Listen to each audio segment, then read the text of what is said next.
12वें global festival of journalism में विश्व radio दिवस पर रेडियो पत्रकारिता पर चर्चा।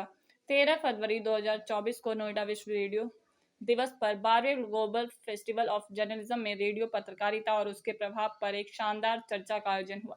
बता दें, इस महोत्सव का आयोजन प्रत्येक वर्ष मारवा स्टूडियोज नोएडा के प्रांगण में मीडिया आइकॉन संदीप मारवा जी की अध्यक्षता में किया जाता है। रेडियो पत्रकारिता और उसके प्रभाव पर आयोजित सेमिनार में ऑल इंडिया रेडियो और दूरदर्शन के engineer in chief R K. Singh, Aaj Tak channel की anchor Shweta Jha, red FM से रोहन और नलवा, हिट 95 रेडियो चैनल से गुलाटी ब्रदर्स आरजे कैंपी और आरजे रितेश, सीनियर पत्रकार डॉक्टर एम शहीद सिद्दीकी, आज जे तृप्ति, इश्क ऑफ एम के राजेश यादव ने इस मौके पर अपने अपने विचार रखे। ऑल इंडिया रेडियो और दूरदर्शन के engineer in chief R K. Singh ने जहां रेडियो के इतिहास और कैसे रेडियो ऑपरेट होता था इसके बारे में विस्तार से बताया, वहीं लगभग सभी आर.के.जेस ने अपने अपने उदाहरणों के द्वारा समझाया। आज तक चैनल की श्वेता झा ने बताया कि कैसे उनका पहला प्रेम रेडियो था और वे अपनी कविताओं का पाठन रेडियो पर किया करती थी। इस मौके पर उन्होंने एक कविता भी दर्शकों के साथ साझा की। रेड एफएम के रोहन और नलवा और हिट 95 के गुलाटी ब्रदर्स ने अपने अंदाज में सभा में उपस्थित लोगों का मनोरंजन किया।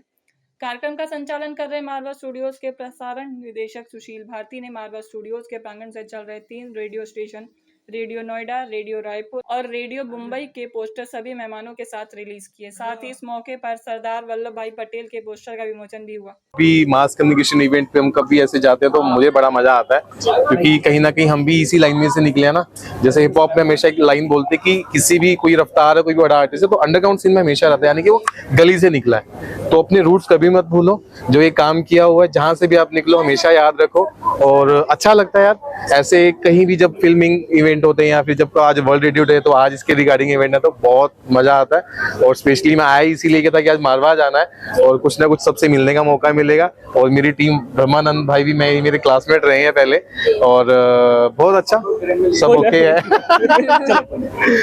हाँ जी जी सर, जो रेडियो ज्वाइन करना चाहते हैं बच्चे और कहीं ना कहीं कहते हैं कि रेडियो ना कहीं मिस हो रहा है बच्चों के बीच में, तो उस पर क्या कहना चाहिए? मैं उनको भी अभी बोल रहा था, पीछे मुझसे पूछ रहे थे कि मिस कहीं नहीं हो रहा है जी। और एक एक्सपीरियंस जो हमारा डेली का रहता है, जब हमें लगता है ना कि कोई सामने वाला बोल रहा है कि रेडियो मिस हो रहा है, हम शाम को या दिन में या मॉर्निंग में जब भी शो करते हैं तो हम पूछते हैं कि आप इस टॉपिक पे बात करना चाहते हो, कुछ भी हो सकता है। वो लोगों की कॉल्स रुकती नहीं है, हमारे पास हाथ रुक जाते, थक जाते, कितनों से कितनी बात करें, है ना। इतने रिस्पॉन्स आता है तो हमें पता लग जाता है यार सब सुन रहे होते हैं। तो कोई भी मोमेंट होता है, कुछ भी ऐसा होता है, ये जस्ट एक माइंड का मिथ है कि मिस हो रहा है, कोई मिस नहीं हो रहा। रेडियो बहुत अच्छे से चलता है और आप बड़े बड़े आर्टिस्ट को देखो, है ना, और सबके बाद रिस्पॉन्स है एंड आई गेस कोई मिस नहीं है। आपको लगता है कि युवा पीढ़ी जो है, जो हम हैं, हम आरजेस को सपोर्ट फॉलो करते हैं या नहीं करते? देखो, रेडियो अगर आप आरजे बोल रहे हो यानी कि रेडियो बोल रहे हो, है ना। फॉलो करने का मतलब आप डिजिटल पे फॉलो करते हो। जी। तो पहले तो किसी को जानता भी नहीं था कि कौन शो कर रहा है। नहीं डिजिटल पर नहीं, मैं पैसे भी बोल रही हूँ। जैसे सुनते हैं हम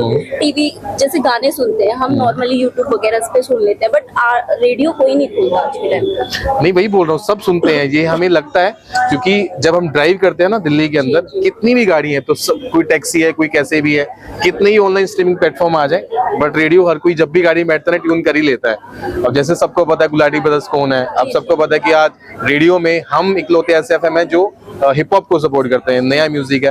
आप टाइम के साथ चल रहे हो ना तो कोई प्रॉब्लम ही नहीं है। हमारा स्टेशन वैसे भी एक ऐसा स्टेशन है कि जहाँ पर हमारे टीजी ही 18-20 साल के ही है ना, जिनको जो म्यूजिक सुनना है, जो उनको बातें करनी है, हम लोग भी वही करते हैं, तो हमें रिस्पॉन्स मिलता है। तो मुझे ऐसा लगता नहीं यार कहीं कुछ मिस है, सब अच्छे से चल रहा है। आप जाओ रेडियो, किसी को आरजे बनना है तो मैं तो हमेशा सजेशन ये देता हूँ कि यार आप ट्राई करो, पहले सीखो रेडियो है क्या, तो उसके बाद आप ज्वाइन करो, सब के लिए दरवाजे खुले हैं। हाँ, सो मुझे बहुत अच्छा लगा यहाँ पर आकर। 2 चीजें हैं, एक तो जब यहाँ पर आओ और ऐसे स्टूडेंट्स के बीच में, यंग जनरेशन के बीच में उनका पैशन देखो तो इतना अच्छा लगता है। अपनी खुद की यादें ताजा हो जाती है कि हम जब स्कूल टाइम में या कॉलेज टाइम में फेस्ट में जाया करते थे तो कितना अच्छा लगता था और कितना अमेजिंग लगता था। आई एम श्योर ये जो एनर्जी है, ये जो वाइब है, ये मेरे साथ अगले एक हफ्ते तक तो रहने ही वाली है। दूसरी चीज ये है कि बहुत सारी चीजें आप लोगों से सीख कर आप लोगों से समझ के जा रही होती हूँ, तो वो मेरे शो में, मेरे कंटेंट में काम आएगी। So thank you so much for that and thank you so much for having me here.